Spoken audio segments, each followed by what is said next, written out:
موت کے سلسلے میں اس لیے میں عرض کر رہا ہوں کہ قاری صاحب قبلہ کو ان کی جو موت ہے، کچھ ایسی موتیں ہیں جو شوق لگا دیتی ہیں۔ ویسے تو ایک شاعر نے بہت خوب کہا ہے، موت اس کی جس کا کرے زمانہ افسوس، یوں تو یہاں آئے ہیں سبھی مرنے کے لیے۔ آئے تو سب ہیں مرنے کے لیے، لیکن کچھ موتیں ایسی ہیں جو ہلا دیتی، آدمی کو سوچ و بچار پر مجبور کر دیتی۔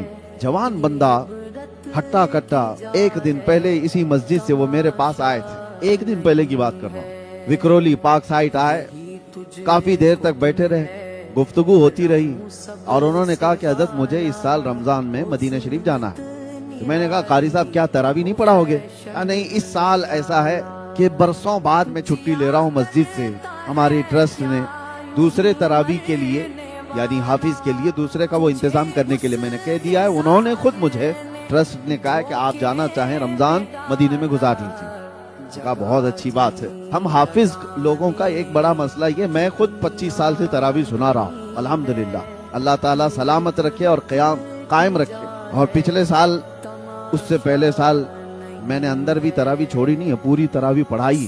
حافظ جو ہے تراویح سے کمپرومائز نہیں کرتا ہے، اسی وجہ سے ہمیں رمضان میں وہاں جانے کا موقع نہیں ملتا، اور اگر کبھی ملتا ہے تو چھوٹی سی جماعت ہی صحیح، وہاں جا کر کے بھی رمضان میں تراویح پڑھانا حافظ کے لیے ضروری ہوتا ہے۔ وہ پورے سال کا اس کا ایسا نہیں ہے کہ وہ نذرانے کے لیے پڑھاتا ہے، بلکہ اس کی یادداشت اور اس کے حافظے کے برقرار رکھنے کے لیے بہت ضروری ہے۔ تو ان سے میں نے کہا، انہوں نے کہا کہ برسوں بعد مجھے موقع ملا ہے، میں جانا چاہتا ہوں۔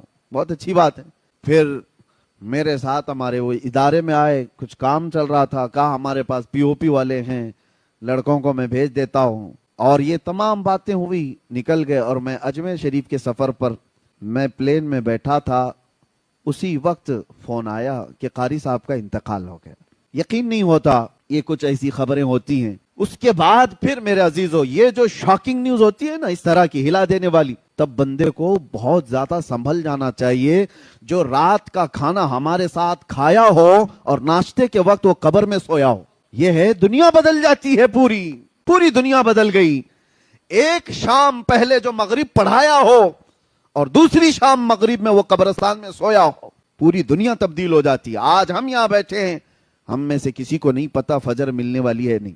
یہ موت کا معاملہ اللہ تبارک و تعالیٰ نے اس طرح اسی لیے رکھا ہے کہ بندہ غرور و تکبر میں فرعون نہ بنے۔